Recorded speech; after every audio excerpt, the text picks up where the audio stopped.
नमस्कार। तो आपका स्वागत है मेरे YouTube चैनल वोल्ट विज्ञान में। तो इस वीडियो में आपको इस मल्टीमीटर के पूरे फंक्शन को डिस्क्राइब कर बताने वाला हूँ। इस मल्टीमीटर के साथ में हमारे पास में दो प्रॉब्स होती हैं और यहाँ पे हमारे 3 स्लॉट होते हैं। तो इसके अंदर आप देख सकते हैं यहाँ पे एक कॉमन ग्राउंड है। तो ये ब्लैक वाली जो होती है ग्राउंड की होती है, ये हमेशा इसी के अंदर ही रहेगी। और जो ये रेड वाली है ये हमें कभी कभी चेंज करनी पड़ेगी। तो इन जनरल ये इसमें ही लगी रहती है। सिर्फ इसको चेंज तभी किया जाता है ये सबसे ऊपर वाले स्लॉट में, जब हमें करंट इसका मेजर करना रहता है किसी चीज़ का। इसमें सबसे पहले हमें देखना है कि ये पहले वाला क्या, ये हमारा है वोल्टेज का साइन, जो वोल्टेज चेक करने के लिए जरूरत पड़ती है। और V के आगे जो ये साइन बना है इसका मतलब है डायरेक्ट करंट। तो डायरेक्ट करंट जो भी हम चेक करेंगे वो हम इस तरफ से ही चेक करेंगे। तो सपोज करो अगर 200 मिली वोल्ट तक का चेक करना है तो हमें यहाँ पे रखना है, और अगर 2000 मिली वोल्ट तक चेक करना है तो हमारा इस पे रहेगा। ऐसे ही कर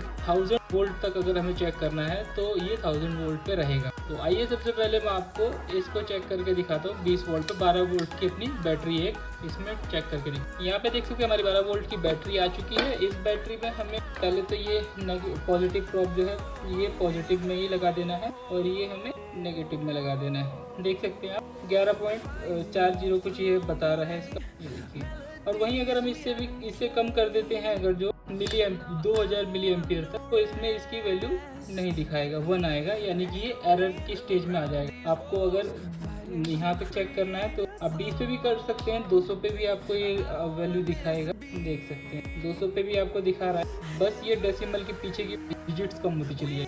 इसके बाद में जो है ये आगे के जो ये वोल्टेज का साइन बना हुआ है, इसके आगे जो ये साइन बना है ये अल्टरनेट करंट का बना हुआ है, यानी जो हमारे घर करंट आता है ये उसका है। तो इसको भी हम चेक कर सकते हैं। 200 अगर हम 220 वोल्ट तक चेक करना है तो हमें इसको यहाँ पे रखना पड़ेगा 750 वोल्ट पे। और अगर उससे कम करंट है, जनरली हम घर पे जब चेक करते हैं तो हमेशा हम इस पे रख के करते हैं, क्योंकि घर का वोल्टेज जो रहता है वो 220 से ऊपर ही रहता है, 215, 20, 40 तक रहता है। तो हम इस पे ही चेक करते हैं। अब इसके बाद में हम देखेंगे ये थर्ड वाला ऑप्शन है, इसको हम बोल सकते हैं ये करंट मेजर करने के लिए है, और ये है 2000 माइक्रो एम्पियर्स, और के बाद में ये 20 मिली एम्पियर है, और ये 200 मिली एम्पियर है, और लास्ट में आपका 10 एम्पियर है। और इन जनरल हमें माइक्रो एम्पियर है, इसकी ज़रूरत तो नहीं पड़ती है। हम जनरली इस 10 एम्पियर से ही हमारा सब कुछ हो जाता है काम। आइए इसको भी मैं आपको चेक करके दिखाता हूँ। किसी चीज़ का कंजम्पशन चेक करना है कि कितना करंट वो कंज्यूम कर रहा है, तो हम इसको सीरीज में चेक करते हैं। सबसे पहले ये ऑफ करना है,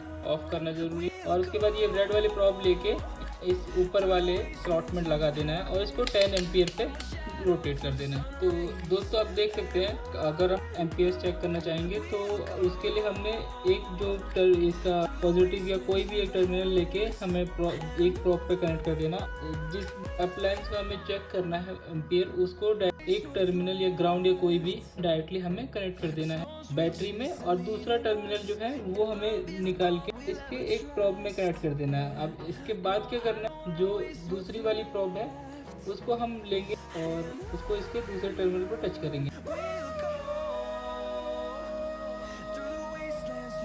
आप देख सकते हैं लगभग 1.4 एम्पियर तक का ये करंट ले रहा है। मैं इसको ज़्यादा देर नहीं चलाऊंगा क्योंकि इस बैटरी पे ख़राब हो सकता है। वैसे ही कोई एलईडी है तो उसका भी हम एम्पियर चेक कर सकते हैं। और करंट चेक करने के बाद में हमें इस प्रॉब को दोबारा वापस में यहीं लगा देना है। इसके बाद में जो ये HFE है, इससे ट्रांजिस्टर का hybrid parameter forward current measure करते हैं। और दोस्तों इसकी हेल्प से हम लोग किसी भी ट्रांजिस्टर का कलेक्टर, एमीटर और बेस पिन भी पता कर सकते हैं। और नेक्स्ट वीडियो में जो बनाऊंगा वो इसी के ऊपर बनाने वाला हूँ, तो उसमें मैं आपको इसकी सारी चीज़ें डिटेल में बताऊँ। और इसके बाद में जो ये है लोगो आप देख सकते हैं स्क्वायर वेव का। ये स्क्वायर वेव का यूज़ तो मैंने अभी तक नहीं किया है। वैसे ये क्या करता है, ये आपका 50 हर्ट्ज़ की फ्रीक्वेंसी जनरेट करता है, जो कि काफ़ी सारी टेस्टिंग और रिपेयरिंग में भी काफ़ी लोग यूज़ करते हैं। हालांकि अभी हमें इसकी ज़रूरत नहीं पड़ी है, आगे अगर कभी पड़ती है मुझे ज़रूरत तो मैं आपको ज़रूर दिखाऊंगा कि इसका यूज़ कैसे होता है। और इसके बाद में आप देख रहे हैं ये है कंटिन्यूटी टेस्टर। तो कंटिन्यूटी टेस्टर तो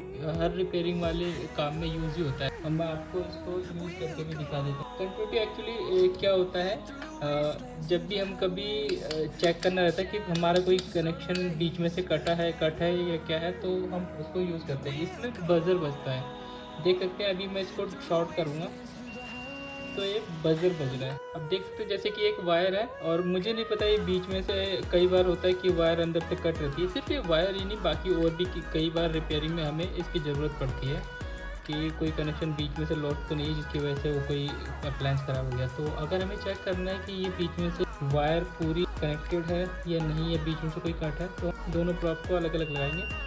देख सकते हैं ये बजर बज रहा है, इसका मतलब ये वायर एकदम सही। और यही चीज़ हम जनरली जब भी वाइंडिंग वगैरह करते हैं मोटर वाइंडिंग में, तो हमेशा ही ये यूज़ होता है कंटिन्यूटी टैप। और इसके बाद में हम देख सकते हैं ये जितने भी हैं ये सब आपका रेजिस्टेंस चेक करने के लिए है। तो मैं रजिस्टर का अपना पैकेट निकालता हूँ, फिर मैं आपको ये चेक करना भी बताता हूँ। तो यहाँ पे दोस्तों मेरे पास में रजिस्टर का पूरा पैकेट आ चुका है। हम लोग एक छोटा रजिस्टर ले लेंगे और एक कुछ थोड़ा बड़ा ले लेंगे। देखिए ये 390 ओम का रजिस्टर है, एक ये ले लेंगे। चलिए ये 150 किलो ओम का ले लेते हैं हम। चलिए पहले 390 वाले का हम इसमें टेस्ट करके दिखाते हैं। मैंने रजिस्टर निकाल लिया और अभी हमें 390 चेक करना है। इसके लिए हमें इस प्रॉप को 200 पे सेट करेंगे तो नहीं आएगा। देख सकते हैं अगर हम 200 पे रख के तो चेक करते हैं तो ये एरर दिखाएगा, यानी 1 आएगा इसका। अगर हम 2000 पे करते हैं, अब देखते हैं, देख सकते हैं 380 आ रहा है, लगभग 380, जो कि अराउंड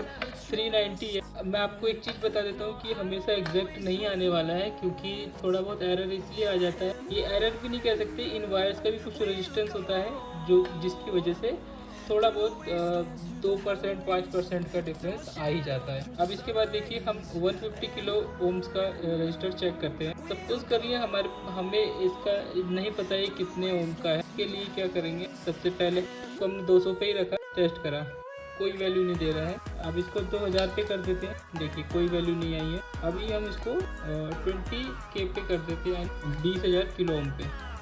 देखिए 20K ओम पे नहीं हुआ हमारा। अब इसको थोड़ा और आगे करते हैं हम लोग 200 किलो ओम्स पे। देख सकते हैं अभी हमारा 142 आ रहा है, लगभग 140 142। तो मैंने आपको बताया था थोड़ा बहुत एरर तो आता ही है, इसकी वजह से ये एग्जैक्ट नहीं दिखाता, लेकिन आपको एक आइडिया हो जाता है कि ये रजिस्टर की वैल्यू कितनी है। और इसके बाद में दोस्तों मैं आपको एक टिप और दे देता हूँ लास्ट में। अगर आप मल्टीमीटर यूज़ करते हैं तो हमेशा यूज़ करने के लिए क्या रहता है, आप इस एरो पे यहाँ ब्लैक कलर का मार्क लगा लीजिए, जिससे कि आपको पता रहे कि आपका ये पॉइंटर किस तरफ में है। और इससे क्या है, ख़राब होने के चांसेस कम रहते हैं ये इसके मल्टीमीटर के। कई बार क्या होता है, जब ये मैंने अभी इसमें मार्कर लगा दिया इसलिए आपको दिख रहा है क्लियरली। कई बार क्या रहता है, दोनों तरफ से एक जैसे ही दिखता है, यहाँ कोई निशान नहीं होता, तो हमें पता नहीं चलता। हम सोचते हैं कि उसका पॉइंटर जो है वो वोल्टेज पे है और वो होता कहीं और है, और हम फिर उसको डिवाइस पे कनेक्ट कर देते हैं जहाँ करंट या वोल्टेज वगैरह रहता है, और ये मल्टीमीटर हो जाता है ख़राब। तो आप वहाँ पे ज़रूर मार्क कर लीजिए। और दूसरा पॉइंट ये है, ज़्यादातर लोग यही करते हैं कि डीसी पे ही रखते हैं, क्योंकि हमें तो डीसी पे ही चेक करने की आदत रहती है, और एसी करंट में इसको प्रॉप को लगा देते हैं, और उससे क्या होता है, ये हमारा मल्टीमीटर ख़राब हो जाता है। तो ये दो चीज़ें आप अगर ध्यान रखेंगे तो ये मल्टीमीटर आपका ख़राब नहीं होने वाला है। और इसके अलावा अगर मेरे से कोई गलती हुई है बताने में, तो प्लीज़ आप मेरे को उस कमेंट्स में करेक्ट कर दीजिए, क्योंकि मैं भी अभी नया ही हूँ, कोई इतना ज़्यादा एक्सपीरियंस नहीं हूँ। बाकी तो मैंने कोशिश की है आपको सारा कुछ बता देने की। आप अगर वीडियो अच्छी लगी है तो इस वीडियो को लाइक कर सकते हैं, और अगर कुछ आपको इसमें करेक्शन बतानी है तो आप कमेंट्स करके करेक्शंस बता सकते हैं। और वीडियो अच्छी लग रही है हमारी पिछली वाली भी, तो आप हमारे चैनल को सब्सक्राइब भी कर सकते हैं, क्योंकि मैं डेली ही कुछ ना कुछ नया ला के आपको दिखाता रहूँ। धन्यवाद।